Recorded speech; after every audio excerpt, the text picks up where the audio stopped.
인생이 답답한가 질문부터 바꿔라 라는 주제로 하나님의 말씀을 증거합니다. 세상을 또한 개인의 인생을 바꾼 변화는 왜? 라는 질문 한마디에서 시작하는 경우가 많습니다. 여러분, 질문은 뒤에 문이 들어가 있잖아요. 문을 어떻게 여느냐? 내가 답답할 때 문을 열어야 되거든요. 질문이 문을 열게 합니다.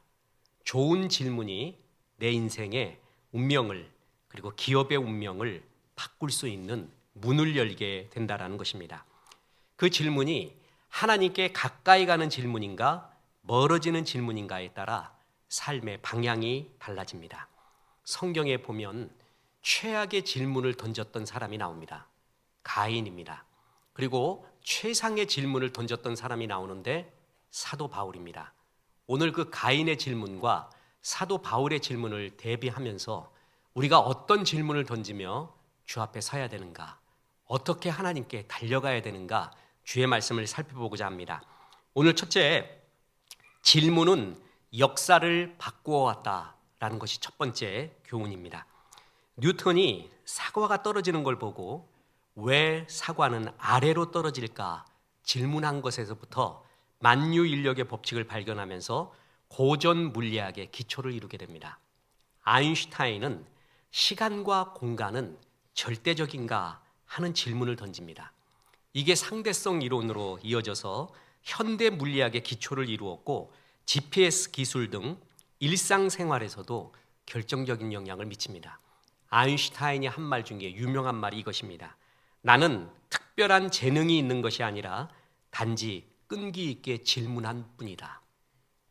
앨런 튜닝이 제기한 이 질문, 컴퓨터가 생각할 수 있을까? 이 질문은 인공지능 연구의 시작점이 되어 현재 우리가 살고 있는 인공지능 시대를 토대를 마련하게 됐습니다. 좋은 질문은 좋은 역사의 흐름을 바꾼다라는 것입니다. 우리가 흔히 유대인 하면 똑똑하다, 지혜롭다, 머리가 좋다라고 생각을 합니다. 그래서 이 전 세계의 정치, 경제, 사회, 문화, 예술, 심지어 유통까지 다 지배하고 있는 게 아닌가 이렇게 생각을 하는데, 그래서 IQ가 굉장히 높을 거라고 생각하는데, 전성수 교수가 지은 자녀교육 혁명 하브루타에 보면은 이스라엘 현재 주이시들의 평균 IQ는 94입니다. 세계 45위입니다. 1위가 홍콩 107이고요. 2위가 대한민국 106입니다. 그러니까 이스라엘이 그렇게 IQ가 높은 것이 아닌데 왜 이렇게 이들은 똑똑해 보이는가? 후천적인 교육의 탓이라고 합니다. 그래서 그 교육이, 이스라엘의 교육이 뭐냐, 좀 세계적으로 많이 연구되고 있죠. 그게 하브루타 교육이라고 말합니다. 하브루타라는 것은 하베르라는 히브리어 아람어에서 나온 말로 친구, 동역자, 짝을 의미하는데, 하브루타 교육은 유대인의 대화식 정통 교육 방법으로 짝을 지어서 서로 질문을 합니다. 그 질문을 하면서 토론하고 논쟁하는 것입니다. 이게 유대인의 전통적인 하브루타 교육법입니다. 예수님이 누가복음에 보면 성전에 올라가 율법 학사들과 논쟁을 하셨죠. 듣기도 하시고 묻기도 하셨다는 거예요. 이게 유대인의 전형적인 하브루타 교육입니다. 그러니까 끝없는 질문, 그 속에서 질문 자체에 답을 찾아내는 것이죠. 구글 이야기를 담은 저널리스트 켄 올레타의 저서 구글드라고 있습니다. 구글이 어떻게 만들어졌으며 뭐가 주특기며 어떻게 세계를 지배하게 됐는지, 거기에 보면 구글의 창립자인 세르게이 브린과 레리 페이지, 이들의 그런 뛰어난 창의력과 경영 능력이 어디서 나오는가? 둘 다 유대인이거든요. 어릴 때부터 밥상머리에서 하브루타 교육을 받았다는 거예요. 그래갖고 밥 먹을 때 논쟁터였다는 거예요. 그게 기업 문화에 그대로 이어져서 끝없는 질문과 답, 질문하고 대화하면서 창의적인 세계를 이끌어가는 아이디어가 거기서 나오게 됐다는 거예요. 똑같은 유대인으로서 페이스북의 창시자인 마크 주크버그도 그렇습니다. 오라클의 창립자 레리 앨리슨, 스타벅스의 창시자 하워드 슐츠도 전부 이런 질문과 토론, 이런 대화 하브루타 교육 속에서 전 세계적인 경영가가 나오게 되었다라는 거죠. 성경에는 하나님이 인간에게 질문하는 것, 그리고 인간이 하나님께 질문하는 것, 심지어는 사탄이 인간에게 질문하는 수많은 질문의 내용이 나옵니다. 멋진 질문들, 나쁜 질문들도 많이 나옵니다. MIT 슬론 경영대학원 리더십 혁신 분야의 교수인 할 그레거슨 교수가 쓴 어떤 질문은 당신의 벽을 깬다라는 질문에 대한 명저가 있습니다. 거기에 이런 구절이 나옵니다. 질문의 힘을 연구하는 모든 학자가 공통적으로 다루는 주제가 하나 있다. 모든 질문이 동등하지 않다는 점이다. 질문에도 여러 종류가 있고 어떤 질문은 영감을 불러일으키거나 유익하지만 어떤 질문은 순전히 해롭다. 그러니까 좋은 질문을 해야 좋은 인생의 문이 열린다는 거예요. 해로운 질문도 있다는 거예요.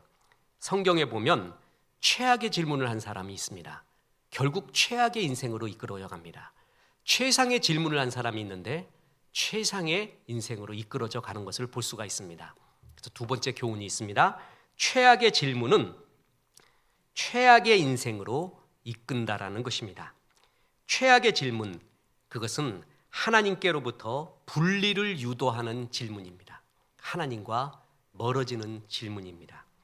인류의 비극은 사탄의 최악의 질문으로부터 시작된 거 아십니까? 창세기 3장 1절에 그런데 뱀은 여호와 하나님이 지으신 들짐승 중에 가장 간교하니라. 뱀이 여자에게 물어 이르되 하나님이 참으로 너희에게 동산 모든 나무의 열매를 먹지 말라 하시더냐. 여기부터 인류의 비극이 시작이 됩니다. 이 질문부터요. 나쁜 사단이죠.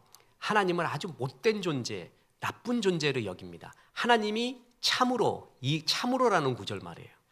하나님이 진짜 정말 나쁘지? 이런 식의 표현이에요. 아주 악한 존재, 그런 존재로 표현하는 거죠. 그리고 분명히 하나님께서는 뭐라 그랬냐면은 선악과만 먹지 말라 그랬잖아요. 모든 나무 열매를 먹지 말라 그러지 않고 선악과만 먹지 말라 그랬잖아요. 근데 사탄은 뭐라 그럽니까? 하나님이 참으로 너희에게 동산 모든 나무의 열매를 먹지 말라 하시더냐. 모든 열매 먹지 말라 그런 소리 한 적이 없지요. 과장 확대를 합니다. 이렇게 악한 질문을 던짐으로써 그 질문에 대한 답변을 함으로써 인류가 원죄를 짓게 되는 악의 모습으로 변하게 된 거예요. 사탄이 최악의 질문을 던졌잖아요. 그리고 최악의 질문을 던진 또 한 사람이 있습니다. 그게 바로 구약에서 가인의 최악의 질문입니다. 창세기 4장 9절 보세요.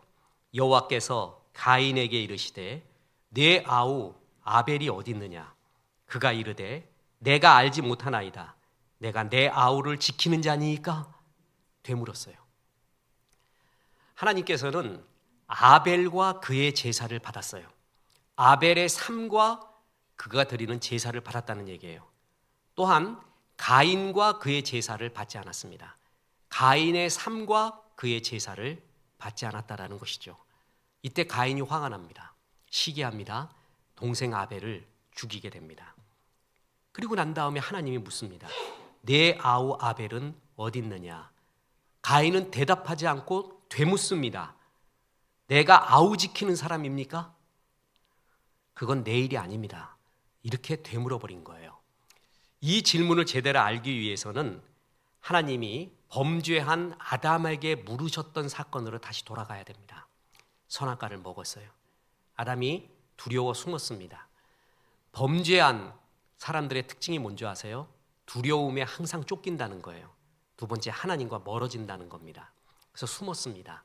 그때 하나님이 아담에게 묻습니다. 창세기 3장 9절. 여호와 하나님이 아담을 부르시며 그에게 이르시되 네가 어디 있느냐? 이게 성경에 나오는 3대 질문 중에 하나입니다. 네가 어디 있느냐? 하나님이 아담의 위치를 몰라서 묻는 것이 아닙니다. 위치의 확인이 아니라 영혼의 자리를 묻는 간절한 음성이었습니다. 그리고 왜 그런 짓을 했냐 하는 정죄의 음성이 아니라 내게로 돌아오라 하는 사랑의 초대였습니다. 마찬가지입니다. 하나님은 다 아십니다. 가인이 아벨을 죽인 것을 알고 있습니다. 그러면서 아벨이 죽어 그 시체가 어디서 나둥글고 있는지, 가인이 그런 일을 한 건지도 다 알고 있습니다. 그런 가운데 하나님은 묻습니다. 네 아우 아벨이 어디 있느냐? 아담한테 보는 질문하고 똑같아요. 네가 어디 있느냐? 네 아우 아벨은 어디 있느냐? 양심을 깨우는 그런 음성이고, 돌이키기를 원하는, 하나님께로 돌아오라는 마지막 초대장과 같은 음성입니다. 그런데 가인은 대답하지 않습니다. 대신에 되묻습니다. 내가 아우 지키는 사람입니까? 회피와 하나님 앞에 대한 반항의 말을 내뱉습니다. 내 형제 아벨을 지키는 사람은 내가 아니라 하나님이죠. 지금 그 얘기하고 있는 겁니다. 죄가 이미 가인의 마음을 사로잡았습니다. 하나님은 이런 가인에게 땅에서 피하며 유리하는 자가 되라고 징계하십니다. 그랬더니 가인은 내가 받아야 할 이 죄값이 너무 무겁습니다. 그리고 사람들이 나를 만나면 죽일 것 같습니다. 두렵습니다. 이렇게 말해요. 그랬더니 하나님이 사람들이 가인을 죽이지 않도록 가인의 표를 줍니다. 그게 뭔지는 정확하게 모르겠습니다. 그런데 어떤 표를 줘서 사람들이 가인을 죽이지 못하게 합니다. 이 정도 되면, 죄인이 이 정도의 은혜를 받았다면 하나님께 돌아와야 되지 않습니까? 그런데 가인은 하나님께 돌아오지 않습니다. 그리고 창세기 4장 16절 보십시오. 가인이 여호와 앞을 떠나서 에덴 동쪽 놋 땅에 거주하더니, 여호와 앞을 떠나서. 내가 아우 지키는 사람입니까? 그렇게 반항하는 말, 그건 하나님 책임이죠. 그런 말 하더니 결국 하나님을 떠나는 질문, 악한 질문을 던지더니 하나님을 떠나고야 맙니다. 세상에서 가장 악한 질문 중에 하나가 뭔지 아십니까? 내가 내 아우를 지키는 사람입니까? 내가 이웃에게까지 책임져야 됩니까? 여러분, 하나님 인생이 얼마나 힘든 줄 아시잖아요. 장가 가야 되고 소도 사야 되고 농가밭에 나가서 할 일이 얼마나 많은지, 얼마나 열심히 일해야 겨우 먹고 사는지 알지 않습니까? 근데 내가 아우 지키는 사람입니까? 내가 이웃을 지키는 사람입니까? 내가 이 기후 문제를 지키는 사람입니까? 그건 하나님이 그냥 하십시오. 나는 먹고 살기에도 바쁩니다. 이런 질문만 하는, 그게 바로 가인의 질문이죠. 우리가 평생 이런 질문만 하나님께 들린다면, 하나님이 예배 때 말씀하십니다. 성경을 묵상하는 데 말씀하십니다. 네 이웃을 좀 돌아보렴. 전도선교 구제 좀 해다오. 너는 네가 시간과 열정과 돈 쓰는 거 보면 너와 내 가족 위해서만 하지 않니? 이웃도 좀 생각해라. 왜 이렇게 이웃 앞에 인색하니? 라고 말하면, 내가 이웃 지키는 사람입니까? 내가 지금 얼마나 바쁜데요. 내가 지금 해야 될 일, 하나님, 돈은 말이에요, 20대뿐만 아니라 30대에도 필요해요. 40대도 필요하고요. 노인 되면 더 필요해요. 그거 모르세요, 하나님? 할 일이 너무 많아요. 근데 내가 9가지 지키는 사람입니까? 늘 이런 마음으로 사는 사람이 가인 속에 사는 사람입니다. 아무 열매 없는 불쌍한 사람입니다. 보세요. 잠언 21장 13절에 귀를 막고 가난한 자가 부르짖는 소리를 듣지 아니하면 자기가 부르짖을 때에도 들을 자가 없으리라. 천사는 아주 예쁜, 남자인지 여자인지 모르는 그런 수려한 얼굴을 하고 흰 옷을 입고 광채를 내면서 날개를 피고 우리에게 오지 않습니다. 하나님이 보낸 천사는 남루한 거지의 모습으로, 나의 도움을 필요한 모습으로 나에게 옵니다. 그에게 냉수 한 그릇이라도 대접한 것을 주님은 반드시 기억하겠다라고 말씀하고 있습니다. 그런데 그런 나의 도움이 필요한 자에게 귀를 막고 가난한 자의 부르짖는 소리를 듣지 아니하면 그대 네가 부르짖을 때에도 나도 이웃도 듣지 아니하리라. 어떨 때 내가 급할 때 기도하는데 왜 응답이 없는가? 이 구절에 의하면 내가 이웃 앞에 뭐 해서 그래요? 인색해서 그렇습니다.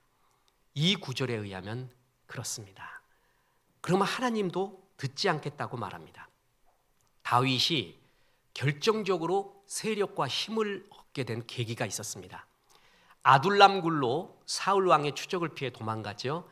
그때 시대에 낮고 헐한 자들이 다 모여들었어요. 근데 아직 오합지졸이에요. 그거 갖고 세력을 얻은 게 아니에요. 그런데 그일라 마을 사건이 일어나게 됩니다. 그일라라는 지역이 있었는데 블레셋의 침공을 받게 되었습니다. 그것에 대한 책임은 사울 왕한테 있습니다. 사울 왕이 블레셋을 막아줬어야 되죠. 근데 사울 왕의 정신은 온통 다윗을 죽이는데 온통 정신을 집중하고 있었습니다. 하나님이 주신 모든 힘을 거기에 쓰고 있었던 거죠. 그때 다윗이 그일라를 도와줘야 되는가 아닌가 하나님 앞에 간절히 묻고 또 묻습니다. 참모들이 반대합니다. 두 가지 이유입니다. 그일라를 도와주러 우리가 군사를 일으키면 우리의 위치가 노출되지 않습니까? 사울 왕이 금방 와갖고 우리를 추적해서 죽일 겁니다. 둘째, 아둘람에 모인 우리들은 오합지졸입니다. 싸워본 경험이 없습니다. 어떻게 저 막강한 철기 문명의 블레셋을 이길 수 있습니까? 이거는 되지 않은 전투입니다. 왕이 아니죠. 다윗이요. 이순신 장군 모릅니까? 이순신은 이기는 전쟁만 했습니다. 그래서 24전 24승입니다. 우리는 이거는 100전 100패의 전쟁입니다. 그때 다윗이 결단을 합니다. 이것은 하나님의 뜻이고 도와줘야 된다. 리더는 정말 선택에서 뼈를 깎는 기도를 해야 되잖아요. 그래서 그일라를 도와주게 됩니다. 그래서 하나님의 은혜로 승리를 거둡니다.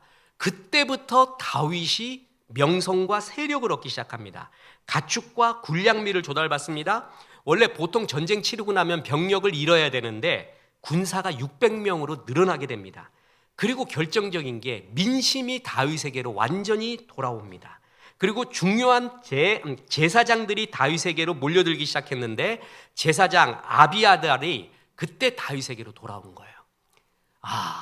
이렇게 하나님 앞에 이웃을 도와줬어요. 그일라, 내가 그것까지 책임져야 됩니까? 내가 동생 아벨까지 책임져야 됩니까? 내가 아우 지켜야 되는 사람입니까? 모든 사람이 그 얘기하고 있을 때 그는 도와줍니다. 그 말씀 그대로 잠언 11장 25절에 구제를 좋아하는 자는 풍족하여질 것이요 남을 윤택하게 하는 자는 자기도 윤택하여지리라. 여기에 풍족, 윤택이 나오잖아요. 이 풍족은 물질적인 풍족을 말합니다. 윤택은 정신적인 풍족을 의미합니다. 우리는 물질적인 풍요와 정신적인 풍요를 다 원하고 있잖아요. 어느 때 그게 되냐 하면은 구제를 좋아할 때, 잘 도와줄 때, 줄 때 너도 풍족하여질 것이요. 그리고 남의 정신을 풍족하게 해줘요. 그의 정신과 영혼을 최고로 풍족하게 해주는 게 뭐죠? 전도예요. 그리고 축복이에요. 그럴 때 네 정신이 뭐라고요? 윤택해지리라. 전부 줄 때 나타나는 일입니다. 내가 내 아우 지키는 사람입니까? 그러고 앉아있는 사람한테 보여주는 축복이 아니라는 것이죠. 내가 내 아우 지키는 사람입니까? 계속 그 의식 속에 살고 있으면서 주의 축복을 받으려고 하면 그것은 굉장히 모순이죠. 시속 200km로 달리면서 주님 나를 지켜주십시오 하는 거하고 똑같아요. 맨날 야식을 새벽 3시까지 먹으면서 주여 나의 건강을 지켜주옵소서 하는 거하고 똑같은 거예요.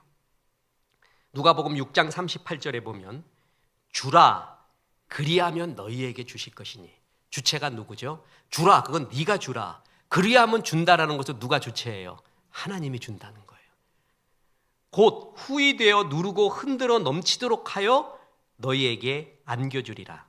너희가 헤아리는 그 헤아림으로 너희도 헤아림을 도로 받을 것이니라. 이웃에게 인색했을 때 나도 인색하게 주마. 욕먹지 않은 차원까지 했을 때 나도 욕먹지 않은 차원까지 너를 축복하마. 후히 넘치고 흐르고 흔들어 넘치도록 그 정도로 주고 싶다. 어느 때 이웃에게 먼저 주라는 거예요.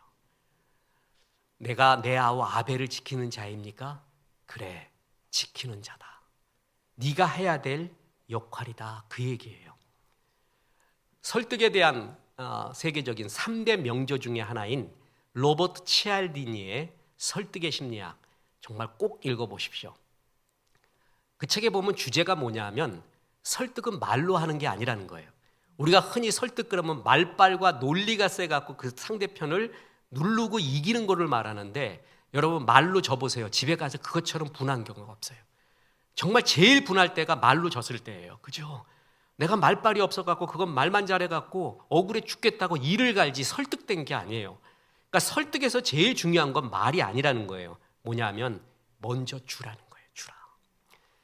그래서 항상 그가 나에게 고마움과 감사를 느끼게 해라.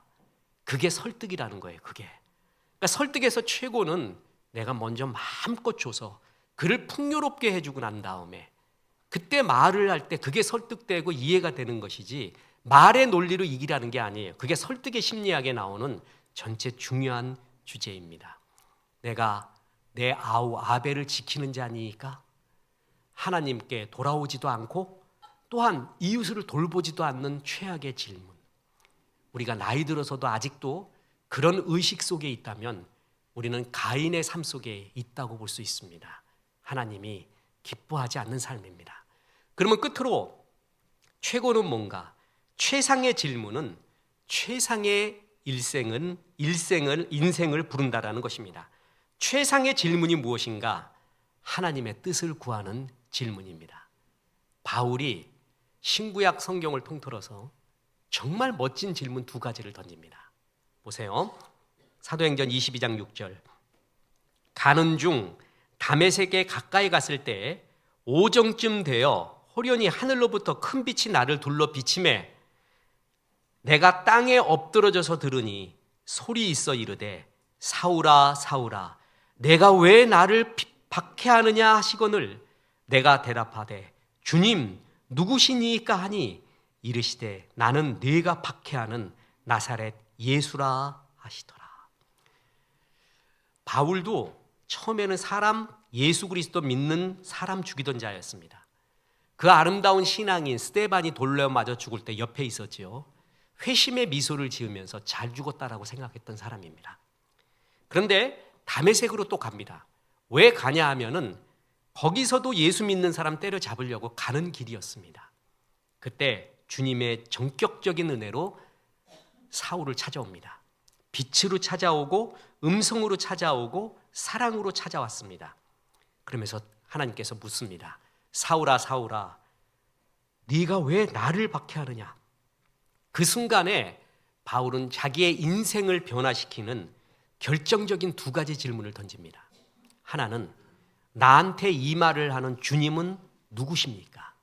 두 번째, 나는 무엇을 하면 좋겠습니까? 하나는 존재, 정체성에 대한 질문이고 또 하나는 사명에 대한 질문입니다. 이 두 가지 질문으로 사울은 그리스도 역사상 가장 위대한 사도 바울이 되었습니다. 죽이던 사람이 살리던 사람이 되고 율법에 따르던 사람이 은혜를 따르는 사람이 됩니다.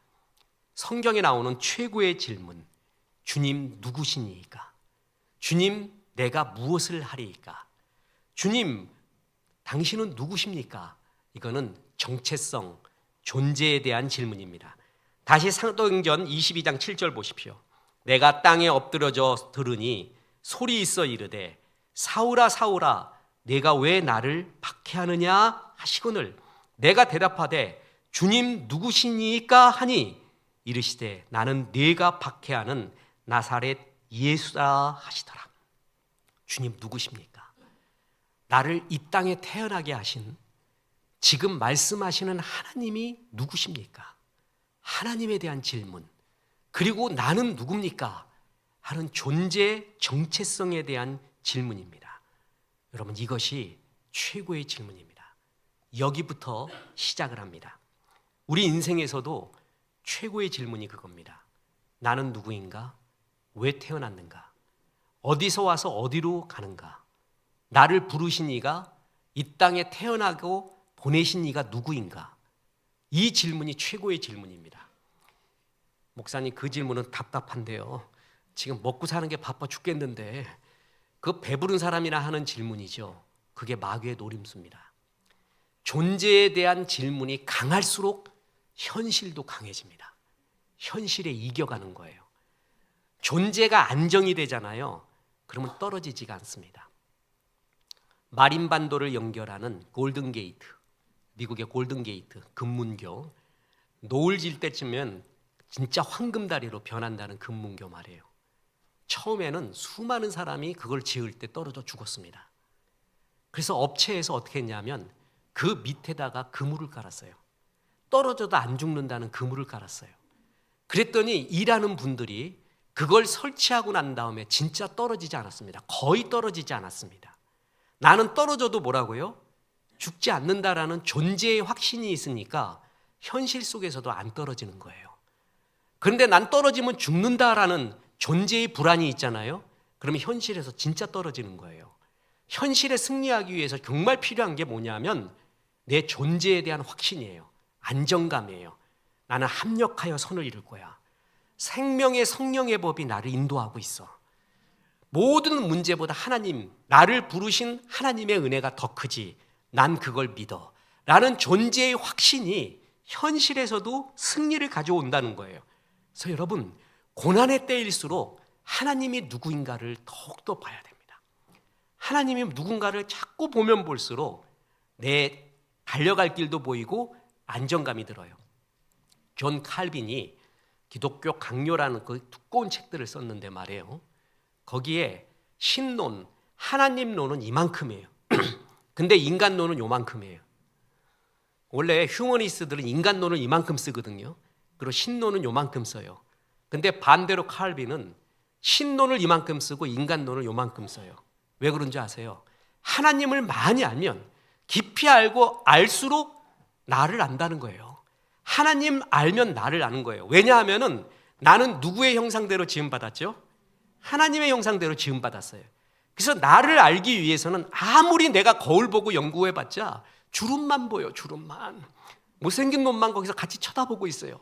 답 없는 사람이 거기 서 있는 거예요. 하나님을 보면 볼수록 내가 보인다는 거예요. 왜냐하면 나는 나같이 만들지 않고 하나님같이 만들어졌어요. 그래서 하나님을 깊이 알면 알수록 내 존재가, 내 달려갈 길이 보인다라는 것이에요. 그래서 주님 누구십니까? 하나님에 대해 깊이 알아야 됩니다. 그럴 때일수록 안정감이 들고 자신감이 듭니다. 하나님에 대해 깊이 알 수 있는 제일 좋은 것이 뭐예요? 성경 공부예요. 성경 공부 같은 걸 할 때요, 하나님에 대해 깊이 묵상하는 거예요. 그리고 깊이 알아가는 거예요. 성도들이 소망해야 될 것은 창세기부터 계시록까지 일생에 한 번은 정확한 강해를 다 들어봐야 돼요. 몇 번을 들어봐야 돼요. 로마서는 5번 이상, 에베소서도 마찬가지로. 그렇게 들어보면은 하나님이 누구인가를 알아가요. 그럴 때일수록 내 존재는 더 안정이 됩니다. 그리고 달려갈 길이 보이기 시작한다는 것이죠. 바울은 그에 대한 궁금증, 나에게 지금 이 말을 하고 있는 당신이 누구십니까? 그것부터 묻습니다. 그랬더니 주님이 대답합니다. 네가 지금 핍박하는 십자가에 죽은 나사렛 예수다. 바울은 그때 완전히 존재가 뒤집힙니다. 아니었구나. 내가 잘못 생각하고 있었구나. 그 예수는 실패한 선지자, 하나님을 거부한 그런 실패한 선지자가 아니라 진짜 하나님이었고 부활하신 주님, 나에게 지금 말씀하신 살아계신 하나님이구나. 완전히 달라집니다. 그때부터 그의 인생이 달라지게 됩니다. 바울 앞에 꼭 뭐가 붙죠? 사도. 자기의 존재에 확실히 알았어요. 내 존재는 뭐다? 만세 전부터 예비하신 사도 바울이다. 그때부터 모든 힘이 나오는 거예요. 바울은 정체성에 대한 질문을 했습니다. 두 번째로 사명에 대한 질문을 합니다. 하나님이 누군 줄 알았어요. 나를 부르시는 이가 누군지를 알았습니다. 그랬더니 좋습니다. 여기가 좋습니다. 나를 이렇게 부르신 이가 하나님이군요. 이러지 않았어요. 하나님, 나에게 이렇게 물질 주셔서 감사합니다. 나에게 이렇게 재능 주셔서 감사합니다. 이런 건강과 열정 주셔서 감사합니다. 그러고 앉아있지 않았어요. 뭐라 그러냐면, 주님, 내가 뭘 하겠습니까? 뭘 했으면 좋겠습니까? 사도행전 22장 10절입니다. 내가 이르되 주님 무엇을 하리이까? 주께서 이르시되 일어나 다메섹으로 들어가라. 내가 해야 할 모든 것을 거기서 누가 이르리라 하시거늘. 바울은 정체성을 확인한 다음에 사명에 대해 묻습니다. 바로 이거예요. 하나님이 제일 기뻐하는 질문 두 가지가 내가 누구인가, 하나님이 누구인가 하는 정체성, 존재의 질문이에요. 또 하나가 내가 무엇을 하리이까 하는 사명에 대한 질문이에요. 이것이 최상의 질문이고 이 질문을 한 사람에게 최상의 인생을 열어줍니다. 가인의 질문은 하나님을 떠나게 하는 최악의 질문이었습니다. 바울의 질문은 하나님을 초대하고 하나님의 방향으로 살고자 하는 최상의 질문이었습니다. 우리 인생이 아직도 하나님이 기뻐하는 질문을 하지 않고 어떻게 하면 또 더 잘 먹을까? 어떻게 하면 내 명예가 더 떵떵거릴까? 어떻게 하면 내 이름이 더 날까? 어떻게 하면 좋습니까? 하는 그런 질문만 한다면은 우리는 여전히 유치한 그리고 가인의 굴레에 있는 것입니다. 흔히 독서하는 사람들이요, 제일 좋은 책이 무엇이냐 하면 독서가들이 이런 표현을 씁니다. 창의력과 상상력을 자극하는 책이 제일 좋대요. 사진가한테 물어봤습니다. 어떤 사진이 제일 좋습니까? 상상력과 창의력을 일으키는 그런 사진이 최고래요. 진짜 그래요. 어떤 글을 보잖아요. 그러면 글을 읽는 순간 무한한 상상, 창의력의 세계로 들어가요. 영상을 봐도 굉장히 상상을 일으키는 영상, 굉장히 좋은 영상이 있어요. 여러분 그 옛날에 빈 폴이라는 그 CF가 있었습니다. 옆에 바다가 있고요. 어떤 저 하늘 같은 하늘로 난 길 같은데 멋진 사람이 그 빈폴 그 자전거 있잖아요. 그걸 타고 쫙 가는 장면이야. 파란 옷 입고 그 상징적인. 와, 저 끝에 뭐가 있을까? 진짜 끝이 안 보이는 그 길을 진짜 그거는 CG 컴퓨터로 만든 그래픽이 아니라 진짜였어요. 아날로그. 옆에 바다가 쭉 옆에 있고 그 논두렁 같은 길이 있고 거기에 자전거를 타고 가는 거예요. 내가 거길 가봤잖아. 그래갖고 내가 증도예요. 증도. 증도인데 내가 직접 가봤어요. 난 여긴 가봐야 된다. 오죽했으면 그러겠어요. 저 끝에 뭐가 있을까? 가봤더니 그냥 마을이 있어요. 편의점이 있고. 그런데 난 그걸 보는 순간에 무한한 상상력, 가보고 싶다. 창의력, 저 끝에 뭐가 있을까? 이걸 일으켜요. 그런 책과 영상, 그런 사진이 좋다는 거예요. 맞아요. 근데 안 그렇습니다. 더 좋은 책이 뭔지 아세요? 존재를 묻는 책이에요. 내 존재. 지도는 뭐냐 하면 내가 지금 있는 위치, 내가 가야 될 위치까지 말해주는 게 지도예요. 지도 같은 책이 있거든요. 너는 지금 여기에 있어. 너는 지금 이런 상황에 있어. 그것은 옳지 않아. 너는 이 길로 가야 돼. 하는 존재를 가르쳐주고 가는 길을 가르쳐주는 그런 지도 같은 책. 존재의 물음을 일으키는 책이 상상력과 창의력을 주는 책보다 훨 좋은 책입니다. 아, 내가 이렇게 살아서는 안 되지. 내가 정말 결산의 날이 있지. 이런 걸 불러일으키는 하나님이 성도들에게 이것을 불러일으키기 위해 주는 것이 바로 고난을 허용하는 것입니다. 고난 받잖아요. 그러면 전에 잘 먹고 잘 사는 것도 중요하지만 내가 누군가를 묻습니다. 내가 잘 살고 있는 것인가? 내가 무엇 때문에 고통스러운가? 그걸 묻게끔 돼 있습니다. 그래서 하나님은 고난당하는 것이 유익이라 내가 주의 율례를 알게 되었다는 것이 바로 그거예요. 고난당할 때 비로소 안 했던 질문, 바울이 했던 질문, 당신은 누구십니까? 나는 누구지요? 그리고 어디로 가야 됩니까? 이 안개 같은 세상 속에서 그거를 고난 때의 본질적인 질문을 한번 던집니다. 그 전에는 어떻게 하면 잘 장가가겠습니까? 어떻게 하면 잘 소도 사야겠습니까? 어떻게 하면 농가 밭이 융성하겠습니까? 오직 이 질문만 합니다. 그리고 네 이웃을 생각하라 그러면 내가 동생 아벨을 지킨 사람입니까? 이런 말만 합니다. 그러다가 고난당하고 나면은 바울의 질문으로 돌아옵니다. 특히 여러분 인생 후반전이 되잖아요. 그러면 가인의 질문 속에 살면 안 됩니다. 후반전에도 역시 어려워요. 사는 것은 다 어렵습니다. 돈도 없고요. 그리고 명예도 없고요. 아무것도 없고 이제는 후반전에는 건강마저도 좀 삐걱거리는 경우도 많아요. 이럴 때일수록 더 존재를 생각하고 결산의 날을 생각해야 됩니다. 이때도 하나님께 영광 돌릴 수 있는 길이 있습니다. 바울은 두 가지가 자기를 이끌어왔어요. 주님 만났잖아요.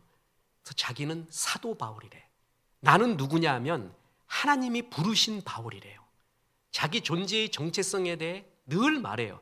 나 사도된 바울은 만세전부터 작정하셔서 하나님이 택하신 나 사도 바울은 먼저 존재에 대해 말해요. 로마서, 에베소서, 갈라디아서도 우리의 존재에 대해서 말하고 그러므로 이렇게 살아라. 그 다음에 사명을 말하잖아요. 존재를 늘 말해요.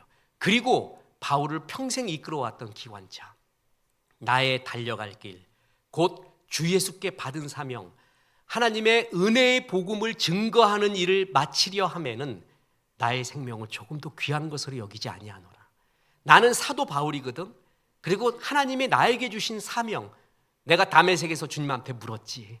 주님, 내가 무엇을 하리이까? 그래, 너의 달려갈 길, 주 예수께 받은 사명이 있는데 그것은 하나님의 은혜의 복음을 증거하는 것, 그게 너의 달려갈 길이지 않니? 그는 이 두 개를 확실하게 알았습니다. 나는 사도 바울이야. 나의 달려갈 길, 은혜의 복음을 증거하는 일이야. 그리고 생을 다 마치려고 합니다. 나의 달려갈 길을 마치고 믿음을 지켰으니 이제 하나님으로부터 의의 면류관이 준비되었다.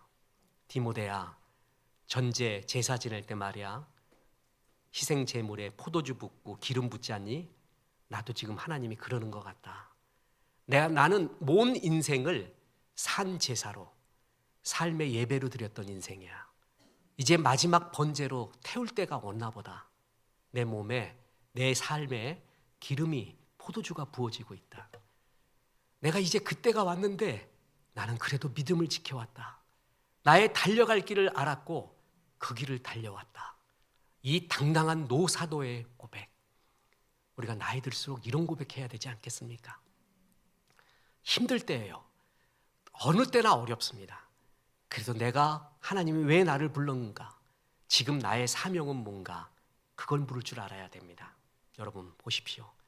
구세군을 창시한 윌리엄 부스, 하나님의 군사처럼 정말 살았습니다. 흐물흐물하게 살지 않았습니다. 확실하게 복음 전하고 주님의 의미로 살았습니다. 그가 80대가 되었을 때 눈이 멀어갔습니다. 아들이 와서 웁니다. 아버지, 이제 아버지의 눈이 멀어간대요. 볼 수 없대요. 그런 말을 전합니다. 저는 이런 목사님을 2분 봤습니다. 아직 젊은 목사님인데 갔더니 여기 앞에 타블릿 PC가 이만한 게 있어요. 그래서 아유, 목사님 통이 크시네요. 이런 거를 보시고, 목사님 자기가 안 보인대요, 성경이. 그래서 이 성경이 안 보여서 그 타블릿 PC 앞에서 넓혀갖고 보는 거예요. 한쪽이 없어지고 또 한쪽이 점점 잃어가고 결국은 시력이 없어진대요. 현대의학으로 고칠 수 없대요. 젊은 목사인데. 근데 어린애 같아요. 그렇게 밝아요. 그러면서 자기는 준비한대요. 시력을 다 잃어가고 나서 어떻게 영광 돌릴까?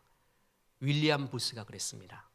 아들이 울자 구세군 윌리엄 부스 목사님이 이렇게 말합니다. 아들아, 이제껏 나는 2눈 다 뜨고 하나님께 영광 돌렸는데 이제는 이렇게 물어야겠구나. 하나님, 2눈이 보이지 않는 가운데서 하나님께 영광 돌릴 수 있는 방법이 무엇일까요? 그걸 가르쳐 달라고 묻겠다. 정말 아름다운 믿음의 사람 아닙니까? 어찌하여 나를 이렇게 만드셨습니까? 내가 뭘 잘못했다고? 우리는 이런 질문합니다. 저 사람은 나보다도 더 잘못했는데 저 사람은 멀쩡하고 왜 나만 이렇습니까? 당연히 하죠. 때로 그런 질문합니다. 근데 더 큰 질문이 있어요. 주님, 알지 못하겠지만 지금 하나님 어떻게 영광 돌리면 좋겠습니까? 내가 어떻게 살면 좋겠습니까? 그게 바울의 질문입니다. 나는 누구입니까? 나를 부르신 이가 누구시고 내가 해야 될 일, 주여 내가 무엇을 하리이까? 지금 이 상황에서도 하나님께 돌릴 영광이 무엇입니까? 그걸 묻는 자에게 가르쳐 주십니다. 그리고 그 삶을 정말 풍요롭게 주께서 인도하실 것입니다. 후반전이 될수록, 고난이 다가올수록 이런 바울의 질문을 많이 하십시오. 그 질문 속에 우리가 나갈 문이 열리게 될 것입니다. 우리나라에는 새로운 대통령과 새로운 강요들을 뽑게 되었습니다. 이들이 좋은 질문을 하도록 우리가 기도해야 됩니다. 나의 권력을 어찌하면 더 유지할 수 있을까? 나의 권력을 어떻게 하면 더 강화할 수 있을까? 이런 질문만 계속 던진다면 나라의 희망은 없을 것입니다. 이런 질문을 해야 됩니다. 솔로몬이 하나님께 했던 질문입니다. 열왕기상 3장 9절에 누가 주의 이 많은 백성을 재판할 수 있사오리이까? 듣는 마음을 종에게 주사 주의 백성을 재판하여 선악을 분별하게 하옵소서. 하나님, 많은 일들이 눈앞에 있습니다. 많은 백성이 있는데 어찌하면은 좋은 섬김이가 되겠습니까? 나에게 듣는 마음, 하나님의 음성과 백성의 음성을 듣는 마음을 나에게 주셔서 이 나라, 맡겨진 나라 선악을 잘 분별하게 나에게 힘 주십시오. 이런 질문해야 됩니다. 하나님, 이들을 어떻게 하면 잘 이끌 수 있도록, 어떻게 하면 잘 섬길 수 있겠습니까? 솔로몬이 했던 이 질문을 대통령이 그리고 강요들이 해야 됩니다. 그래서 혼돈에 빠졌던 어려운 이 나라를 다시 한번 하나님이 기뻐하는 나라, 하나님이 기뻐하는 가치관으로 세워가고, 무엇보다도 그 일에 교회들이 빛과 소금의 역할을 다하여서 이 나라의 희망이 되기를 주 예수의 이름으로 축원합니다. 이제 하나님 앞에 사랑한다는 고백, 좋은 질문 속에 살겠다는 고백을 찬양으로 드립니다. 사랑하는 나의 아버지.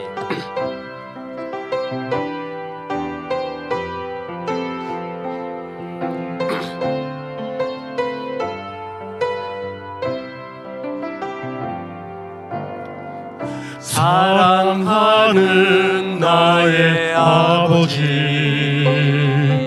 이름 높여드립니다.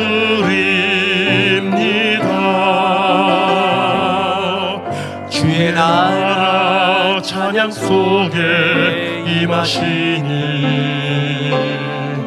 능력에 주께 찬송하네. 전능하신 하나님 찬양, 언제나 동일하신 주. 전능하신 하나님 찬양, 영원히 다스리네. 나 주의 이름 높이리. 나 주의 이름 높이리. 하늘 높이 올린 깃발처럼 나 주의 이름 높이리. 아멘. 전능하신 하나님, 전능하신 하나님 찬양, 언제나 동일하신 주. 전능하신 하나님 찬양, 영원히 다스리네.